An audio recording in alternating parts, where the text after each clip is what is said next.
It was late, and the rain poured mercilessly when Sarah first spotted her, a small figure curled up under a broken storefront awning on Maple Street. The child's thin cotton dress clung to her frame, her bare feet tucked underneath her as if trying to preserve what little warmth remained. Sarah had just finished her evening shift at the Delacroix mansion, her fingers still smelling faintly of the polish she'd used on the mahogany dining table, her mind already drifting toward the comfort of her small apartment 6 blocks away. The sensible thing would have been to keep walking, to mind her own business. That's what everyone else on the near-empty street was doing. Hurrying past with their collars turned up, eyes averted from the uncomfortable reality of a child alone in the downpour. But something about the girl's stillness made Sarah pause. Not the anxious fidgeting of a child waiting for someone, but the resigned stillness of someone who expected nothing from the world. "Hey there," Sarah said, crouching down despite the puddles soaking through her uniform pants. "Are you okay? Where are your parents?" The girl looked up, and Sarah's breath caught. Those eyes, large and amber brown, framed by wet lashes, held a mixture of hunger and wariness that no child should know. She didn't answer, just clutched her knees tighter to her chest. "My name's Sarah. I work just up the hill at that big house." Sarah pointed toward the iron gates of the Delacroix estate, barely visible through the rain. "Are you waiting for someone?" The girl shook her head slowly. Her lips trembled, blue from cold. "How long have you been out here?" A small shrug. Then, so quietly Sarah almost missed it. "Since morning." Sarah glanced around, hoping to spot someone searching for a missing child. But the street remained empty except for the occasional passing car, headlights cutting through the rain. She removed her coat. Not much, just a thin waterproof jacket, but better than nothing, and draped it over the girl's shoulders. "What's your name, sweetheart?" The girl hesitated. "Don't remember," she finally whispered. Sarah felt a chill that had nothing to do with the rain. A child who couldn't, or wouldn't, give her name was a child in serious trouble. "How old are you?" The girl held up 6 fingers, then seemed to reconsider and added a 7th. 6 or 7. That's a big girl. Sarah tried to keep her voice light, though her mind raced. The nearest police station was 20 minutes away, and she had no car. The girl was soaked to the bone and shivering violently now. Whatever decision Sarah made, it needed to be soon. "I'm hungry," the girl said, so softly it was almost lost in the sound of raindrops hitting the pavement. That did it. Sarah couldn't leave her here another minute. "Come on," she said, holding out her hand. "Let's get you somewhere warm, and we'll find you something to eat. Then we'll figure out what to do next, okay?" The girl hesitated, and Sarah saw a flash of fear cross her face. "I'm not supposed to go with strangers." "That's very smart," Sarah said, her heart breaking a little at the proper lesson learned by a child who'd clearly been failed in so many other ways. "How about we just go across the street to that cafe? It's public, lots of people around." The girl glanced at the brightly lit cafe, then back at Sarah. Something in Sarah's face must have reassured her, because she slowly unfolded her limbs and stood up. She was tiny, even smaller than Sarah had thought, and she swayed slightly on her feet. "I'm a bit dizzy," the girl admitted. Without thinking, Sarah scooped her up. The child weighed almost nothing, and she didn't resist. Instead, she rested her head against Sarah's shoulder, as if surrendering to whatever fate awaited her. The cafe was closed. So was the convenience store next to it. Sarah stood in the rain, the child growing heavier in her arms, and made a decision that would change both their lives forever. "I know somewhere safe and warm," she said. "I work for a man with a very big house. He's away on business, and there's plenty of food. We can get you dried off and figure things out in the morning. Would that be okay?" The girl nodded against her shoulder, too exhausted to argue.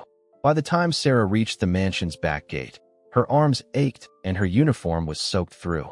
The girl clung to her like a koala, face buried in Sarah's neck. Sarah punched in the service entrance code with fingers gone numb from cold and rain. The kitchen was dark and silent. Most of the staff lived off-site, and Mrs. Peterson, the housekeeper who had quarters on the 3rd floor, was visiting her sister in Portland for the week. Sarah had the place to herself until morning. She set the girl down gently on a stool by the kitchen island and turned on just enough lights to see by. Under the warm glow, she got her first proper look at the child. Tangled brown hair fell past thin shoulders.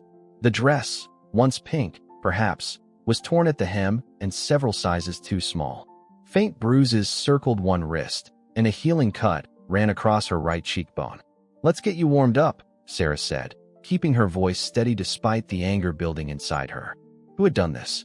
Who had left this little girl alone in the rain? She ran a warm bath in the downstairs guest bathroom, found a clean t-shirt that would serve as a nightgown, and heated chicken soup from the staff refrigerator. The girl ate 3 bowls, her eyes growing heavy between spoonfuls. "You're safe now," Sarah told her as she tucked her into the bed in the small staff room off the kitchen. "I'll be right here all night. Nobody's going to hurt you." The girl looked at her with those old soul eyes. "Promise." "I promise," Sarah said, smoothing the hair from the child's forehead. She didn't know what tomorrow would bring: questions, consequences, complications. All she knew was that she couldn't have left this child in the rain. Not for anything in the world. "Thank you," the girl whispered, her eyes fluttering closed. Sarah sat beside the bed long after the child fell asleep, watching the rise and fall of her chest, wondering what series of failures had led to this moment and what would happen next. Sarah woke at dawn, momentarily disoriented by the unfamiliar surroundings of the staff room. Then she remembered: the rain, the child, her impulsive decision. She turned to find the girl still sleeping, her face peaceful in the soft morning light filtering through the curtains. For a moment, Sarah simply watched her, struck by how small and vulnerable she looked amid the tangled sheets. The mansion would soon be stirring to life. Within the hour, the day staff would arrive: the gardener, the chef, the cleaning crew. Sarah needed a plan. She slipped out quietly and headed to the kitchen, where she prepared a simple breakfast of toast, scrambled eggs, and orange juice. Her mind raced through options, none of them perfect. Taking the girl to the police was the obvious choice, but something held her back. The bruises, the refusal to give her name, the fear in those eyes. This wasn't a case of a child who'd simply wandered off. When she returned with the breakfast tray, the girl was sitting up in bed, her eyes wide with uncertainty. "Morning," Sarah said with a smile. "Hungry?" The girl nodded eagerly but didn't reach for the food until Sarah placed the tray on her lap. She ate with the same desperate focus as the night before, as if afraid the food might disappear. "I have to work today," Sarah explained gently. "I'm the assistant housekeeper here. I need to find somewhere safe for you to stay while I'm working." The girl stopped eating, her fork suspended halfway to her mouth. "Don't send me back," she whispered. "Back where, sweetie?" The girl just shook her head, lips pressed tightly together. Sarah made a quick decision. "There's an attic space above the kitchen. It's warm and clean. We use it for storage, but there's a small sitting area where Mrs. Peterson sometimes goes to read. No one will look for you there." Relief flooded the girl's face. "I can be very quiet. I know you can.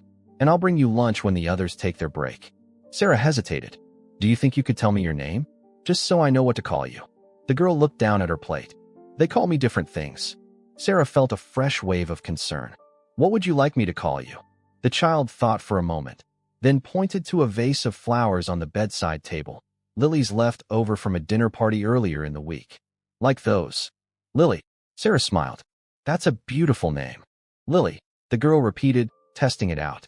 A tiny smile curved her lips. "I like it." After breakfast, Sarah showed Lily to the attic space. It was accessed by a narrow staircase behind a door that most assumed was a pantry. The room was small but comfortable, with dormer windows that let in plenty of light, old armchairs draped with sheets, and boxes of seasonal decorations stacked neatly against one wall. "Stay here and rest," Sarah said, setting up a makeshift bed on one of the armchairs. "I've brought you some books and paper for drawing. I'll check on you whenever I can."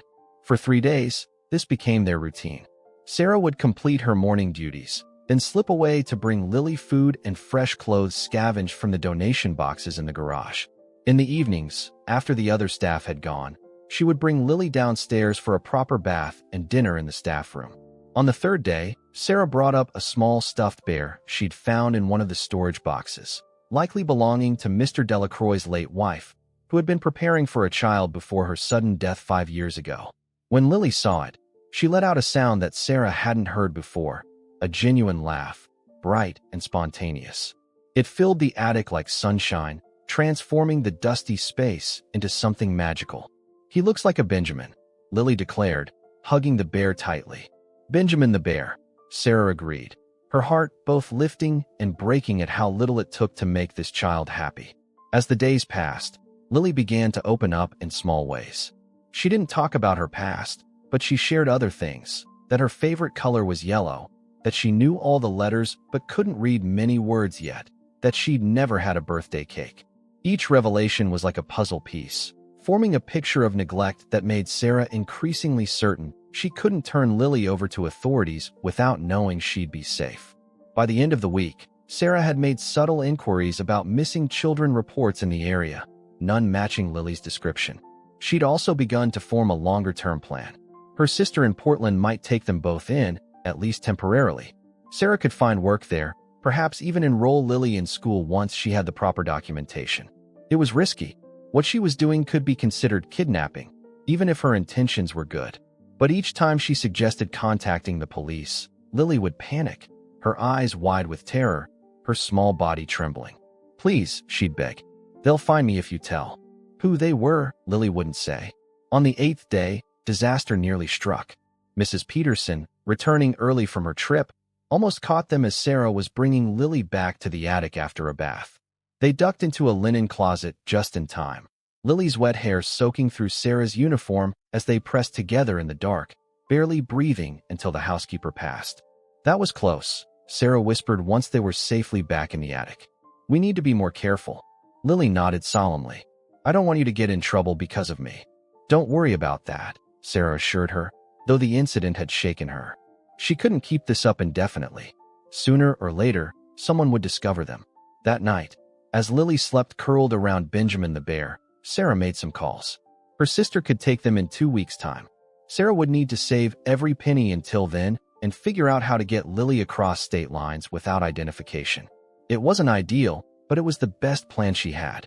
What she didn't know was that everything was about to change. Mr. Delacroix, who rarely returned from business trips early, was already on a flight home, and he was bringing with him secrets that would turn their fragile arrangement upside down. The next morning, Sarah received the news from Mrs. Peterson. The master of the house would be arriving that evening. The staff was to prepare his favorite meal and ensure his study was properly arranged with the latest business reports. "He never comes back early," Sarah said, unable to hide her surprise. Apparently, the Tokyo negotiations finished ahead of schedule. Mrs. Peterson shrugged. "Make sure the blue guest room is ready as well. He's bringing an associate." Sarah felt a cold knot of fear in her stomach. With Mr. Delacroix home and a guest in the house, keeping Lily hidden would be nearly impossible. She needed to accelerate her plans. That afternoon, when she brought Lily her lunch, she explained the situation. "We might need to leave sooner than I thought," she said. "But I promise I won't let anyone take you away." Lily looked up from her sandwich, her eyes serious beyond her years. "Are you sure? You could get in big trouble." Sarah was struck by the child's concern for her welfare, so at odds with the neglect she had clearly suffered. "Some things are more important than following rules," she said firmly. "Now, I have to finish preparing for Mr. Delacroix's arrival. Stay here and keep very quiet, okay?" As she closed the attic door behind her, Sarah wondered if she was making the right choice. Everything in her training told her to report a found child to the authorities. But everything in her heart told her to protect this little girl who had already been failed so badly by the adults in her life. What she didn't realize was that the key she always used to lock the attic door, to keep others out, never to keep Lily in, had slipped from her pocket during their hasty retreat from Mrs. Peterson the day before. And Lily, curious and increasingly comfortable in what she saw as her temporary home, was about to venture out on her own. Edward Delacroix stepped out of the town car with a weary sigh, nodding briefly to Jenkins, his driver of 15 years. The Tokyo negotiations had been successful but exhausting. 12-hour days of polite smiles and careful translations, of reading between lines and guarding against miscommunications that could cost millions. All he wanted now was the familiar silence of his study, a glass of Macallan 25, and the blessed absence of people demanding his attention. "The usual, sir?" Jenkins asked, retrieving the leather suitcase from the trunk. "Yes, thank you. And tell Mrs. Peterson I won't be needing dinner after all. Just have someone leave a tray outside my door." "Very good, sir." The mansion loomed before him, its Georgian facade stately and imposing against the twilight sky. Edward had never quite thought of it as home, even after 20 years of ownership. It was more of a museum to a life that had ended abruptly 5 years ago. when Catherine left him, when the arguments and silences had finally broken something irreparable between them. The house had been her choice, her project, her vision of their future together. Now it was just an investment property with too many rooms and too many ghosts. He entered through the main hall, where Mrs. Peterson waited with her usual rigid efficiency. "Welcome home, Mr. Delacroix. I trust your trip was successful." "Quite," he said, handing her his coat. "Any issues while I was away?" "Nothing requiring your attention, sir. The new gardener is working out well, and the leak in the west wing has been repaired." Edward nodded absently, his mind already drifting toward the sanctuary of his study. "I'll be working late tonight. Please ensure I'm not disturbed." "Of course, sir." "Oh," Mrs. Peterson hesitated, uncharacteristically. "There is one small matter. Sarah Bennett, our assistant housekeeper, has been acting somewhat unusual this past week." Edward raised an eyebrow. Staff matters were typically beneath his notice, but Mrs. Peterson rarely mentioned anything without reason. "Unusual how?" "Missing items from the kitchen, disappearing for periods during her shift. I found her in the West Wing yesterday, which is nowhere near her assigned duties." Mrs. Peterson pursed her lips. "Nothing concrete, you understand, but concerning behavior from an otherwise exemplary employee." "I see." Edward rubbed his temples, feeling the beginnings of a headache. "Perhaps she's dealing with personal issues. Give her a warning if necessary, but otherwise let's not make a mountain out of a molehill." "Very good, sir." Edward retreated to his study, loosening his tie as he sank into the leather chair behind his desk. Here, at least, everything was exactly as he'd left it. The precise stack of folders, the antique globe, the single photograph he allowed himself to keep on display. He reached for it now, a small silver frame containing a snapshot of Catherine on their honeymoon in Santorini. Her hair was blowing in the wind, her smile radiant as she looked not at the camera but at him, behind it. "What would you think of me now, Cat?" he murmured, running his thumb over the glass. 5 years, and the loss still felt raw some days. Not just the loss of her, but of the future they'd planned, the children they'd hoped for, the life they'd mapped out together. The fire crackled in the grate, casting shadows across the room. Edward poured himself a generous measure of scotch and settled in to review the contracts from Tokyo. Work had been his salvation after Catherine left, his purpose, his distraction, his reason to keep moving forward when grief threatened to pull him under. He was several pages into the document when he heard it, a soft thud from somewhere above, followed by what sounded like footsteps. Edward frowned. His study was on the ground floor, directly beneath one of the guest bedrooms, but Mrs. Peterson had mentioned nothing about guests. Probably just the old house settling, he told himself, returning to the contract. But a minute later, he heard it again, distinctly footsteps this time, light and quick, like a child running. Edward set down his glass with a sharp click. The mansion didn't have children, hadn't had children, wouldn't have children. That had been the final blow to his marriage. Catherine's desperate desire for a family, his own reluctance after watching his father destroy theirs. By the time he'd changed his mind, come around to the idea of fatherhood, it had been too late. Catherine was gone, their embryos frozen in a clinic as the only testament to what might have been. The footsteps came again, and Edward was on his feet before he'd made a conscious decision to move. He grabbed his cane, a necessity since the car accident 2 years ago had left him with a permanent limp, and made his way to the main staircase. The upper floor was dark except for the soft glow of the security lights. Edward moved carefully, listening. For a moment, there was nothing. Then a door creaked, and he turned toward the sound, coming from the direction of the blue guest room. "Hello," he called, his voice echoing in the empty hallway. "Is someone there?" No answer. Edward continued toward the blue room, his cane tapping against the hardwood floors. The door was ajar, a sliver of darkness beyond. He pushed it open slowly. The room was empty, the bed still made with military precision, exactly as it should be.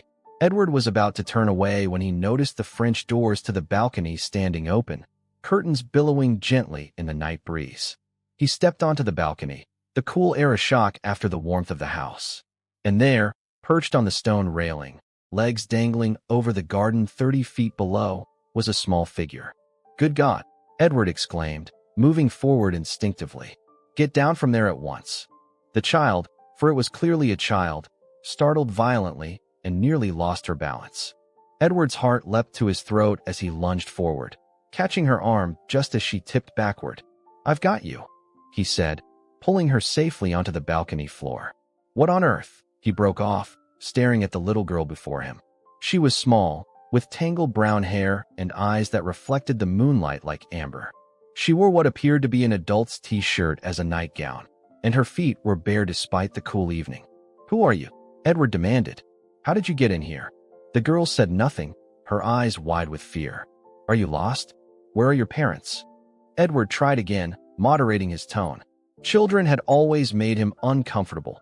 Their unfiltered emotions, their directness, their complete lack of business acumen. Still no response. The girl was trembling now, whether from cold or fear, Edward couldn't tell. He sighed, running a hand through his silver-streaked hair. "Let's go inside at least. It's cold out here, and that balcony is dangerous." To his surprise, the girl allowed him to usher her back into the guest room. In the better light, he could see that she was thin, too thin, and there were faded bruises on her arms. Something protective and unfamiliar stirred in Edward's chest. "Are you hungry?" he asked, recalling from some distant memory that offering food was usually a good way to deal with children. A small nod. "Right. Well, let's go downstairs and see what's in the kitchen. Then we can figure out how to get you home." The girl's face crumpled at that, and to Edward's horror, tears began to spill down her cheeks. "No home," she whispered, the first words she'd spoken to him. "Please don't send me back."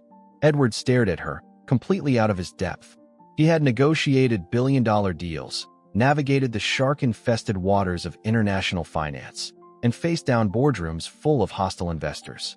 None of it had prepared him for a crying child begging not to be sent home. "All right," he said carefully. "No one's sending you anywhere tonight. Let's just get you something to eat, and we'll sort the rest out in the morning." He offered his hand without thinking, an instinctive gesture. After a moment's hesitation, the girl placed her small palm in his. Her hand was cold but trusting, and something shifted in Edward's chest. A door opening in a room he'd thought long sealed shut. They were halfway down the main staircase when voices drifted up from the entrance hall. Mrs. Peterson's clipped tones and another, younger female voice, tight with anxiety. "Absolutely sure she's not in the attic? I've looked everywhere else." "Miss Bennet, I assure you I have no idea what you're talking about. There is no child in this house, and if there were, I would certainly know about it." But she was just. The younger voice broke off abruptly as Edward and the girl came into view at the bottom of the stairs. Edward found himself facing a young woman he vaguely recognized as one of the newer staff members.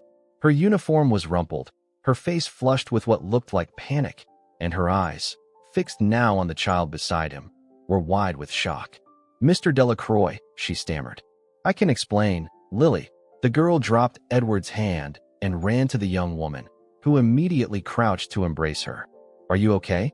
I was so worried when I found you gone," the woman said, checking the child for injuries before looking up at Edward with naked fear in her eyes. "Sir, I know how this must look, but indeed, Miss Bennet, sir. Sarah Bennet. Miss Bennet." Edward leaned heavily on his cane, the events of the past 10 minutes catching up with him. "Perhaps you'd care to explain why there is a child hiding in my house."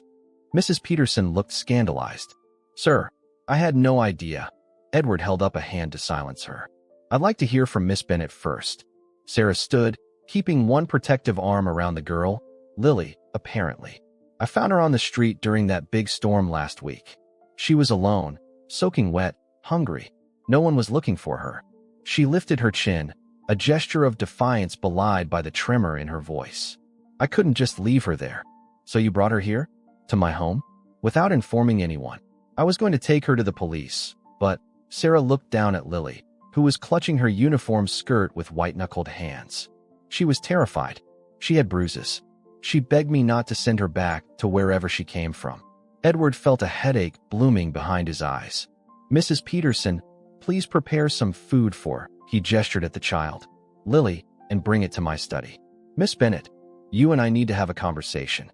"Yes, sir," Sarah said, her voice steady despite the fear evident in her eyes. "Lily, go with Mrs. Peterson. I'll be right there." To Edward's surprise, the child hesitated, looking not at Sarah but at him with an expression he couldn't quite decipher. Then she nodded solemnly and allowed Mrs. Peterson to lead her away. As they disappeared toward the kitchen, Edward turned to face the young woman who had brought chaos into his carefully ordered life. He opened his mouth to deliver the reprimand she clearly expected and found himself asking instead, "What's her story?" Sarah blinked, clearly thrown by the question. "I don't know much, sir. She doesn't talk about before. Just that she was somewhere bad, and she's afraid of being sent back. She didn't even have a name she wanted to use. I've been calling her Lily because she pointed at your wife's lilies when I asked what to call her." Something caught in Edward's throat at the mention of Catherine's flowers.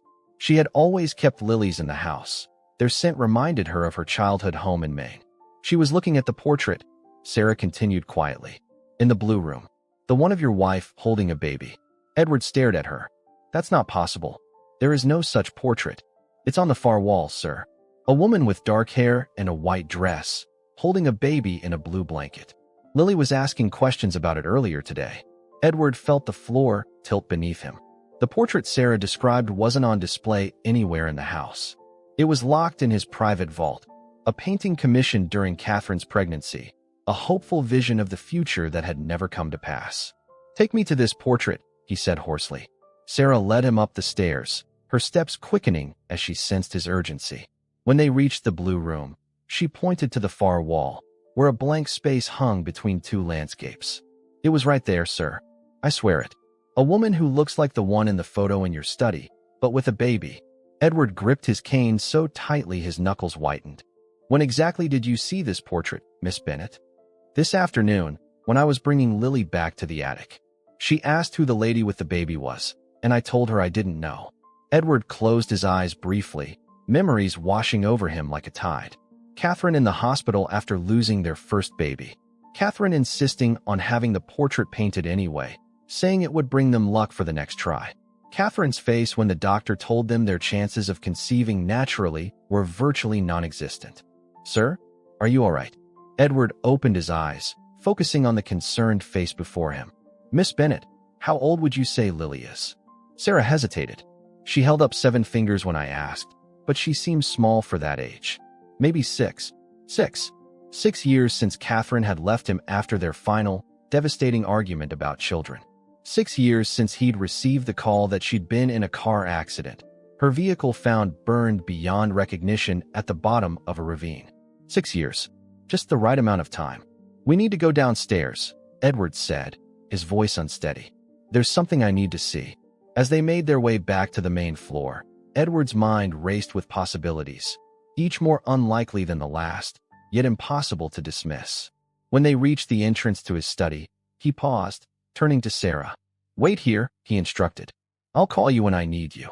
Inside, he went directly to his desk and unlocked the bottom drawer with the key he always kept in his pocket. From beneath a stack of legal documents, he withdrew a small velvet box. Inside was a silver locket containing a lock of hair, baby fine and golden brown. Catherine's mother had insisted he keep it, a memory of the child they had lost in the second trimester, the only tangible proof that their baby had existed at all. Edward stared at the wisp of hair, then closed the locket with a snap. There was one way to know for certain, and while the very idea seemed like madness, he couldn't ignore the possibility. Not when the child's age matched so perfectly, not when she had somehow known about a portrait that no one else had seen. He pressed the intercom button on his desk. "Mrs. Peterson, please bring the child to my study immediately." Mrs. Peterson returned with Lily in tow, the girl's small hand engulfed in the housekeeper's bony fingers. Lily's eyes darted around the study, taking in the leather-bound books, the crackling fireplace, and finally settling on Edward himself, who stood rigid behind his desk. "Thank you, Mrs. Peterson. That will be all for now," Edward said, his voice carefully controlled. The housekeeper hesitated. "Sir, perhaps I should stay? Under the circumstances, that won't be necessary." His tone left no room for argument. With a disapproving sniff, Mrs. Peterson departed, closing the door behind her with a definitive click. The sound echoed in the quiet room, leaving Edward alone with the child who might, impossible as it seemed, be connected to him in the most profound way. "Please, sit down," he said, gesturing to the chair across from his desk. His mind flashed incongruously to business meetings where he'd used the same phrase with CEOs and foreign dignitaries. Never with a small girl in an oversized t-shirt, her feet swinging above the floor. Lily perched on the edge of the chair, her posture tense. She looked ready to bolt at any moment. "I'm not going to hurt you," Edward said, suddenly aware of how intimidating he must seem to her. "I just want to ask you a few questions. Is that all right?" A hesitant nod. Edward sat down slowly, placing his cane against the desk. "Sarah, Miss Bennet, tells me she found you during the storm last week. Where were you before that?" Lily's face closed off immediately. "Different places. With your family?" She shook her head. "Do you remember your parents?" A long pause. Then, so quietly he had to lean forward to hear. "My mama had dark hair. She smelled like flowers." Edward's heart stuttered. "And your father?" Lily shrugged. "Never met him. Mama said he lived in a big house." Edward took a steadying breath. "Lily, the picture you saw upstairs, the one of the woman with the baby, can you describe it to me?" Her face brightened slightly. "The pretty lady in the white dress. She's holding a baby in a blue blanket. She looks sad, but she's smiling at the baby." It was impossible. The portrait had been in his vault for years. No one had seen it except him and the artist, and Catherine, of course, before she left. "How did you know about that picture, Lily?" "I dream about it sometimes." She tilted her head, studying him with those amber eyes that seemed to see too much. "The lady looks like the one on your desk." Edward glanced at Catherine's photograph, half hidden by a stack of papers. "You've been in here before?" Lily nodded. "Last night. I couldn't sleep. I was exploring." A flash of worry crossed her face. "I didn't touch anything." "I'm not angry," Edward assured her, though his mind was reeling. "Lily, do you know your full name? Your last name?" She shook her head again. "They just called me Elle at the last place." "And where was that?" "The house with the blue door. Before that was the farm." Her voice grew smaller. "They weren't nice. That's why I ran away." Edward fought to keep his expression neutral, though rage bubbled beneath the surface. Someone had hurt this child, possibly his child. He pushed the thought away. He needed proof, not wild speculation fueled by grief and wishful thinking. "Lily, would you mind if a doctor came to see you? Just to make sure you're healthy." Fear flashed across her face. "Will it hurt?" "No," Edward promised. "Just a quick checkup, and maybe a tiny pinch for a blood test." He hesitated, then added, "I think you might be related to someone I knew. The test would help us find out." Lily considered this with a seriousness that seemed beyond her years. "The lady in the picture?" "Yes," Edward said softly. "Her name was Catherine. She was my wife." "Where is she now?" The direct question caught him off guard. "She died. A long time ago." Lily nodded as if this confirmed something she already knew. "I think my mama died too. They told me she did, but sometimes I don't believe them." "Who told you that?" "The people at the farm. They said there was a fire." Her eyes grew distant. "I don't remember a fire." Edward's blood ran cold. Catherine's car had been found at the bottom of a ravine, burned so completely that dental records had been used to identify her. But there had been inconsistencies in the police report, details that never quite added up. He had hired private investigators who found nothing, eventually forcing himself to accept the truth. Catherine was gone. But what if she hadn't died in that crash? What if she had been alive, somewhere with their child? He reached for the intercom. "Mrs. Peterson, please ask Miss Bennet to come in." Sarah appeared moments later, her face tense with worry. She relaxed visibly when she saw Lily sitting calmly in the chair. "Miss Bennet," Edward said, "I need you to tell me exactly where you found Lily. Every detail you can remember." Sarah glanced at Lily, then back at him. "It was on Maple Street, near the old bookshop. Around 9:30 at night. She was under the awning of that closed-down bakery. You know, the one with the blue door." Edward felt the air leave his lungs. "A blue door?" "Yes, sir. It's been out of business for months, but the storefront is still there." Edward opened a drawer and pulled out a photograph, one taken by his investigators years ago when they were searching for any trace of Catherine. It showed a small bakery with a distinctive blue door, listed as one of Catherine's favorite places. She had talked about opening her own bakery someday, after they had children. "Is this the place?" he asked, pushing the photo across the desk. Sarah leaned forward, squinting. "Yes, that's it. But the sign is different now. It's been repainted since this was taken." Edward turned to Lily. "Did you live above the bakery? In an apartment with the blue door?" She nodded slowly. How did you know? Just a guess, he said, his mind racing. Lily, would you mind waiting outside with Mrs. Peterson for a few minutes? I need to speak with Miss Bennet privately. Once Lily had been escorted out, Edward fixed Sarah with an intense gaze. I need you to tell me everything she's said about her past. Every detail, no matter how small. Sarah shifted uncomfortably. There isn't much, sir. She doesn't talk about it willingly. I know she lived at a farm before the place with the blue door. She mentioned a woman named Marlene who was mean. She has nightmares sometimes, calls out for her mother. Nothing about her parents? Her real name. She said different people called her different things. That's why I started calling her Lily. Sarah hesitated. Sir, if I may ask, do you think you know who she is? Edward stood abruptly, moving to the window. Outside, darkness had fallen completely, the garden visible only as shadows against deeper shadows. I think she might be my daughter. The words hung in the air between them, too enormous to be immediately absorbed. But I thought Mrs. Delacroix died without. 5 years ago, Catherine left me after our last round of failed fertility treatments. We had argued bitterly about trying again. I wanted to keep going, but she said she couldn't take another loss. Edward's voice was raw with memory. 2 weeks later, her car was found wrecked at the bottom of a ravine. The fire was so intense that there was almost nothing left to identify. Sarah's eyes widened. But if Lily is around 6 or 7, Catherine was 8 weeks pregnant when she left. Edward turned back to face her. She didn't tell me. She was probably afraid I would try to convince her to stay, to keep trying even though the doctors said the chances were minimal. He ran a hand through his hair. What if she didn't die in that crash? What if she went into hiding, had our child, and then? He couldn't finish the thought. But why would she do that? Why not tell you about the pregnancy? Our marriage was failing. We were both hurt, angry. Maybe she thought I didn't want a child anymore. Edward's voice cracked. Or maybe she didn't want me in her child's life.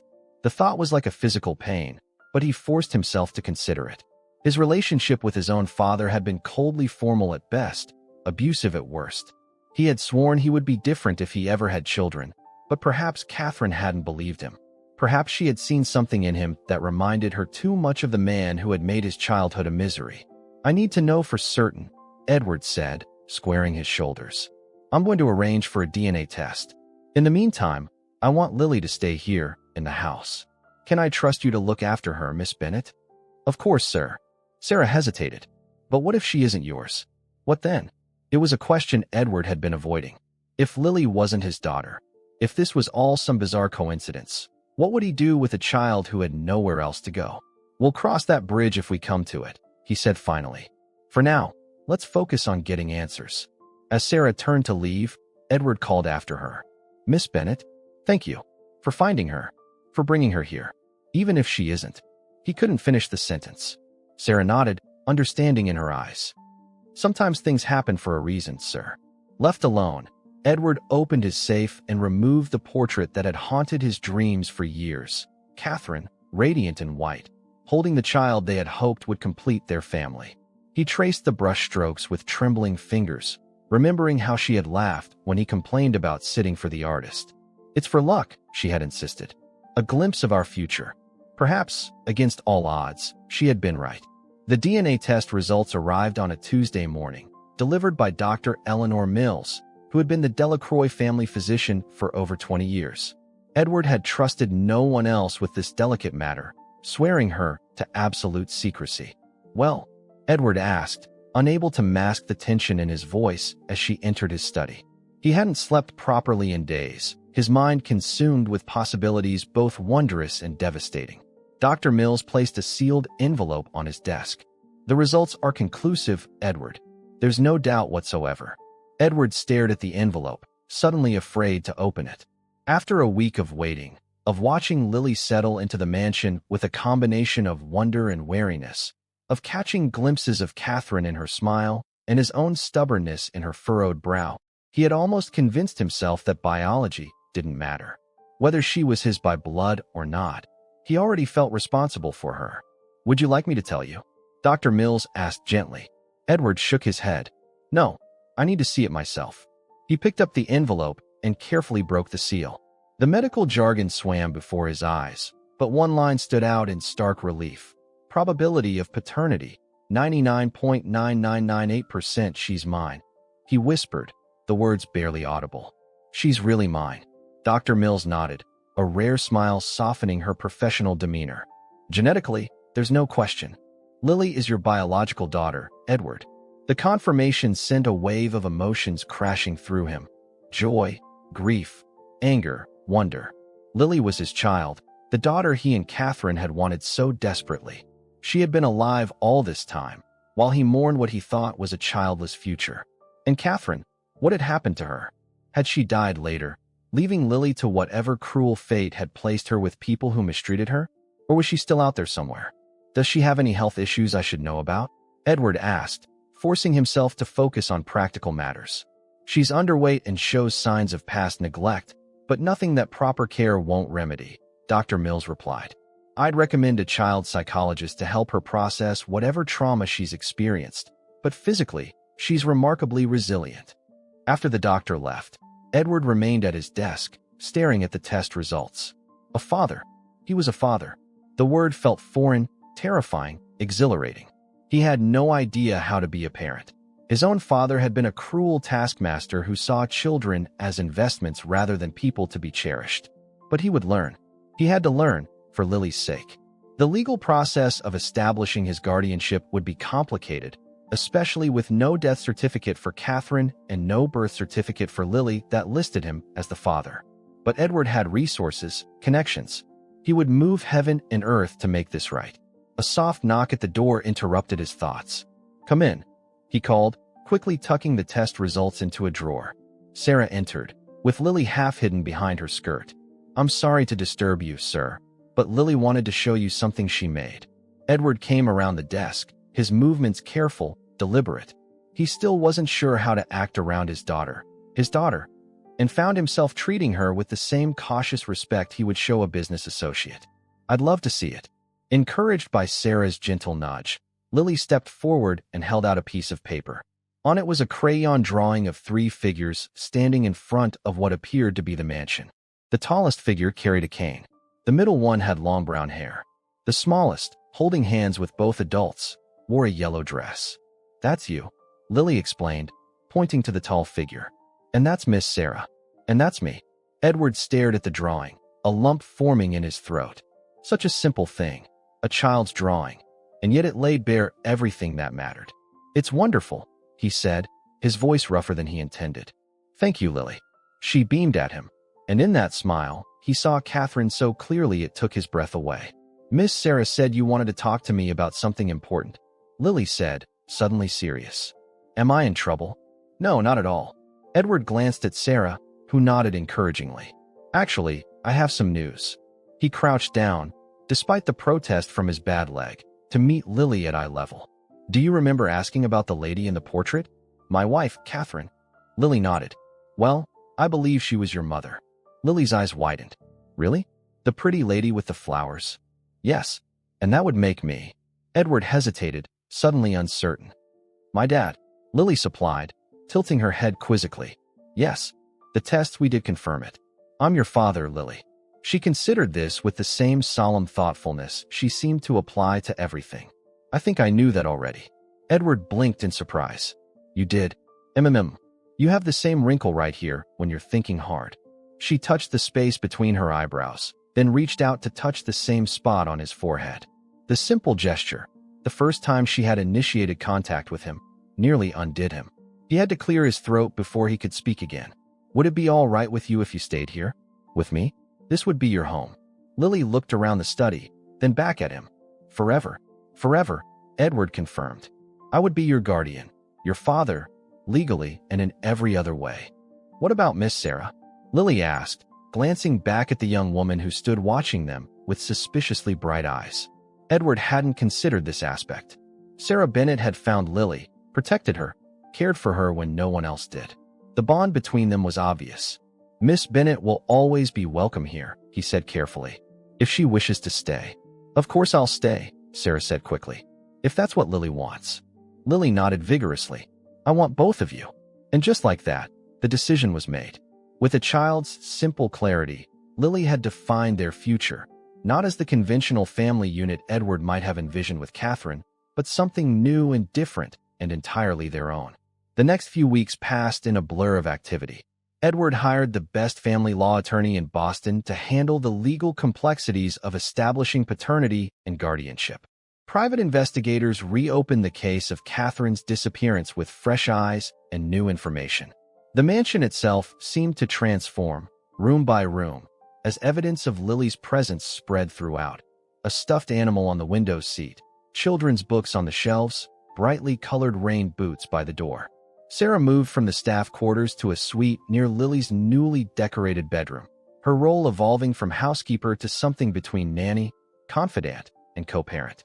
Edward, watching them together, Sarah braiding Lily's hair, teaching her to read, soothing her after nightmares, felt both profound gratitude and an unexpected twinge of something like jealousy. Sarah knew instinctively how to comfort Lily in ways he was still learning. But he was learning. Each day brought small victories. The first time Lily fell asleep during a bedtime story he read. The morning she took his hand without prompting as they walked through the garden. The afternoon she called him Papa instead of Mr. Delacroix and didn't even seem to notice the significance of the change. Breakfast became their special time together. Edward, who had previously taken all his meals in his study or at business functions, found himself looking forward to these quiet mornings. Lily swinging her legs beneath the table, chattering about her dreams or asking impossible questions about the universe. Her mind worked in fascinating ways, making connections he would never have considered. If Mama is in heaven, can she see us? She asked one morning, spooning cereal with careful concentration. Edward, caught off guard, set down his coffee cup. They had established a simple narrative for Lily about Catherine, that she was her mother, that she had loved her very much, that she had died in an accident. The full complexity of their situation was something Lily would understand when she was older. I think she can, he said finally. I think she's happy that we found each other. Lily nodded, satisfied. I remember her singing to me. Was she a good singer? The best, Edward said, his throat tight with memory. She used to sing in the shower, in the car, while she cooked. She said life needed a soundtrack. I like singing too, Lily informed him seriously. Miss Sarah is teaching me Twinkle Twinkle. I'd love to hear it sometime. Lily immediately launched into a somewhat off-key rendition, complete with hand gestures. Edward listened, mesmerized by this small being who carried Catherine's genes and his own. This miracle who had survived against all odds to find her way back to him. The investigators found more pieces of the puzzle as weeks turned into months. Catherine had indeed survived the car crash, which now appeared to have been staged. She had given birth to Lily in a small clinic outside of Portland, using a false name. Records indicated she had lived quietly for nearly 2 years afterward, working at a local bakery. Then the trail went cold. A house fire had claimed the life of a woman matching Catherine's description when Lily was not quite 2 years old. The child had been taken in by the landlady, a woman named Marlene Greaves, who later moved to a farm in western Massachusetts. No formal adoption had ever been filed. When Greaves died 3 years later, Lily had been passed to distant relatives who saw her as free labor rather than a child to be cherished. Each revelation was a knife to Edward's heart.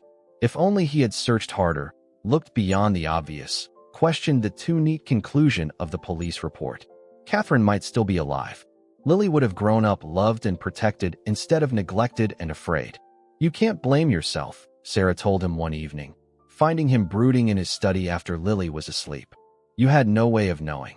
I should have known, Edward insisted. Catherine wouldn't have just disappeared without a reason. I was too caught up in my own grief, my own anger at being left. And now you have a chance to make it right, Sarah said gently. Lily needs you to look forward, not back. She was right, of course. Sarah was often right about matters of the heart, in ways that Edward, with all his business acumen, could never match. He found himself increasingly relying on her judgment, her instincts about what Lily needed, her ability to translate the complex adult world into terms a child could understand. 6 months after Lily came into their lives, the three of them sat together by the fireplace. Lily, nestled between them on the sofa, was showing them a story she had written for school, her first, laboriously printed on lined paper. It was about a princess who lived in a castle with her father the king and her friend the magical baker. And they lived happily ever after. Lily read, looking up at them with expectant eyes. Did you like it? It's wonderful, Sarah assured her, giving her a quick hug. I love how the baker makes special cookies that help people remember happy things. I do too, Edward agreed, marveling at how his daughter had transformed their complicated reality into a fairy tale with a happy ending. You're quite the storyteller. Lily beamed at the praise. Teacher says I should write what I know. She yawned suddenly, rubbing her eyes. I'm sleepy now. Time for bed, then, Sarah said, standing and holding out her hand. But Lily turned to Edward instead. Will you tuck me in tonight, Papa? And tell me the story about Mama and the sailboat? Of course, Edward said, his heart full. As he followed his daughter upstairs, he caught Sarah's eye over Lily's head, a look of understanding, of shared purpose, of something deeper that neither of them was ready to name. They were an unconventional family, the three of them, built not by tradition but by choice, by chance, by love. And for the first time since Catherine had left, Edward found himself looking toward the future with hope instead of resignation. Not the future he had once planned, but something new and unexpected and, in its own way, perfect. 1 year had passed since that rainy night when Sarah squeezed his hand. That's a wonderful idea. We could make real change for children in the system. We'll call it the Lily Foundation, Edward decided, to remind us that even in the darkest storms, something beautiful can bloom. Above them, shooting stars streaked across the night sky. Neither made a wish, neither felt the need. Sometimes, the most extraordinary thing isn't finding what you were looking for, but discovering what you never knew you needed. In the quiet garden of the Delacroix mansion, where Catherine's lilies still bloomed each spring, a new family had taken root, not formed by convention or tradition, but by choice, by courage, and by love. And as the stars wheeled overhead, Edward knew with absolute certainty that this unexpected, unconventional, perfectly imperfect family was exactly where he belonged. Found Lily huddled beneath a broken awning. The seasons had turned full circle, and spring had returned to Boston, bringing with it cherry blossoms in the garden and a sense of renewal that seemed to permeate the once somber Delacroix mansion. Edward stood at the window of his study, watching Lily race across the lawn with the neighbor's golden retriever, her laughter carrying on the breeze. At 7, nearly 8, as she reminded everyone constantly, she had blossomed under their care, her cheeks full, her eyes bright, her nightmares increasingly rare. The DNA test had confirmed what his heart had already known, but the legal process of establishing himself as her father had been complex, involving court appearances, interviews with social workers, and scrutiny of his fitness as a parent. Through it all, Sarah had been their anchor. She had transitioned seamlessly from housekeeper to something far more essential. The person who kept their unconventional household functioning, who anticipated Lily's needs before she expressed them, who somehow understood what Edward was trying to say when words failed him. She had a gift for making the mansion feel like a home instead of a museum, for creating traditions that bound the three of them together. A knock at the door interrupted his thoughts. "Come in," he called, expecting Mrs. Peterson with the quarterly household accounts. Instead, Sarah entered, looking uncharacteristically nervous. "Do you have a minute? There's something I need to discuss with you." Edward gestured to the chair across from his desk, noting the way she perched on the edge, hands clasped tightly in her lap. "Is everything all right? Is it Lily?" "No, Lily's fine. It's actually about me." Sarah took a deep breath. "I've been offered a position at Bridgewater Academy, teaching first grade." "Oh." Edward felt an unexpected pang of dismay. Bridgewater was one of Boston's most prestigious private schools, the same one where Lily was now enrolled. It was an excellent opportunity, one that Sarah, with her natural gift for working with children, deserved.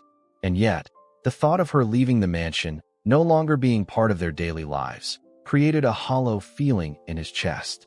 "That's wonderful news," he said, forcing enthusiasm into his voice. "When would you start?" "This fall." "But Edward, She stopped, looking down at her hands. "I'm not sure I should accept." "Why on earth not? It's an excellent school, and you're clearly qualified." "Because of Lily. Because of—" She gestured vaguely between them. Whatever this is that we've built here. I don't want to disrupt it." Edward leaned back in his chair, studying her. Over the past year, Their relationship had evolved in ways neither of them had anticipated.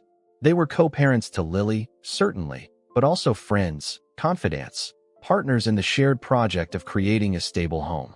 And sometimes, in quiet moments when Lily was asleep and they sat together discussing her day, he felt the potential for something more, a potential that both excited and terrified him. "You wouldn't be disrupting anything," he said carefully. "You'd still be in Lily's life, just in a different capacity. And you'd still live here, of course." Sarah looked up, surprise evident in her expression. "You'd want me to stay? Even if I wasn't working for you anymore?" "Sarah, you've never been just an employee. Not since the day you brought Lily home." Edward chose his next words with deliberate care. "This is your home too, for as long as you want it to be." Something shifted in her expression, relief, gratitude, and perhaps a hint of the same complicated emotion he felt whenever they ventured near this unmarked territory between them. "Thank you," she said softly. "I think I would like to accept the position then. I miss teaching." Then it settled. "And we should celebrate." Edward stood, making a spontaneous decision. "Let's take Lily out to dinner tonight. That Italian place she likes with the gelato bar." As if summoned by the mention of her name, Lily burst into the study, cheeks flushed from running, the neighbor's dog at her heels. "Papa, Miss Hawkins says Daisy can sleep over if it's okay with you. Please, please, please." Edward exchanged an amused glance with Sarah. "I believe we were just making plans for dinner out tonight. Daisy can come too," Lily declared with the perfect logic of childhood. "She loves spaghetti." "I'm quite certain Mrs. Hawkins doesn't want her dog eating at Angelo's," Edward said dryly. "But perhaps Daisy can visit another time."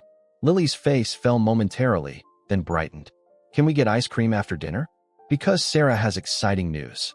She turned to Sarah with a conspiratorial grin. "Mrs. Peterson told me you got the teaching job. Does that mean you'll be at my school? Will you be my teacher?" Sarah laughed, pulling Lily into a quick hug. "Not your teacher, no. First grade, not second. But we'll see each other in the hallways and at assemblies. And you'll still live here, right?" Lily's voice held a note of anxiety that revealed her deepest fear, abandonment. "Of course I will," Sarah assured her. "Your father and I just agreed on that."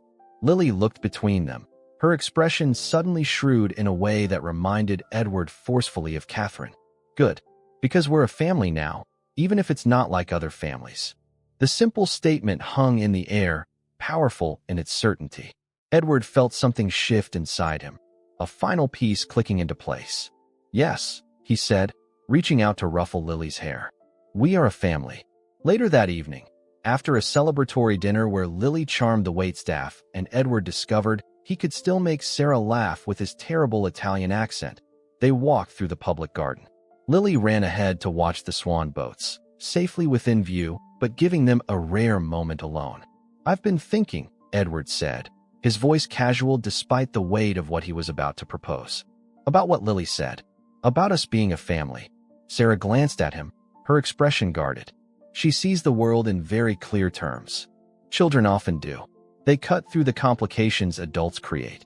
Edward stopped walking, turning to face her. "Sarah, I know this isn't conventional. Nothing about us has been conventional from the start. But I can't imagine our lives without you, and I don't want to." Her eyes widened slightly. "What exactly are you saying, Edward?" "I'm saying that I think Lily's right. We are a family, and I think we could make it official, if that's something you might want." He took her hand, surprised to find his own was trembling slightly. "I'm not talking about a business arrangement or a practical solution. I'm talking about the fact that somewhere between that rainy night and now, I've fallen in love with you." The words, once spoken, seemed to hang in the spring air between them. Edward held his breath, suddenly aware of all the ways this could go wrong. The difference in their ages, their backgrounds, the unconventional beginning of their relationship. Sarah's fingers tightened around his. "I've been trying so hard not to feel this way," she admitted. "Trying to keep things simple, for Lily's sake. For all our sakes. And now," a slow smile spread across her face. "And now I'm thinking that simple is overrated. That some complications are worth embracing." She stepped closer, and Edward felt the last of his hesitation dissolve. When he kissed her, it felt both entirely new and somehow familiar, as if they had been moving toward this moment from the very beginning. "Does this mean Sarah will be my mom now?" Lily's voice broke them apart. She stood watching them, head tilted curiously, no judgment in her expression. Edward crouched down to her level, despite his bad leg. That's something we'd all need to talk about. How would you feel about that? Lily considered the question with her usual seriousness. I already have a mom, even if she's in heaven. But Sarah could be my second mom. My Earth mom. She looked up at Sarah. Would you like that? Sarah knelt beside them, her eyes bright with unshed tears. I would like that very much. Good. Lily nodded decisively. Then it settled. Edward laughed, struck again by his daughter's ability to simplify what adults made complicated. Not quite that simple, little one. There are things grown-ups need to discuss first. Like a wedding? Lily asked hopefully. Can I be the flower girl? And can Daisy be in it too? Let's not get ahead of ourselves, Sarah said, though her smile suggested she wasn't opposed to the idea. One step at a time.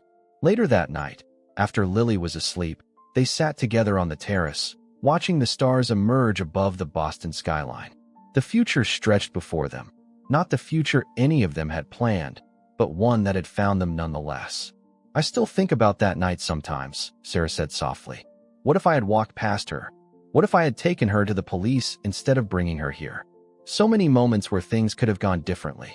Edward took her hand, running his thumb across her knuckles. I used to believe that life was what you made it. That success came from careful planning and strategy. Now I'm not so sure. Some of the most important things happen by chance, by instinct, by the choices we make in moments we don't recognize as significant until later. Like stopping to help a child in the rain? Exactly like that. He brought her hand to his lips. I spent years mourning what I thought I'd lost. Catherine, the family we'd planned, the future we'd mapped out. I never imagined finding something different, but just as precious.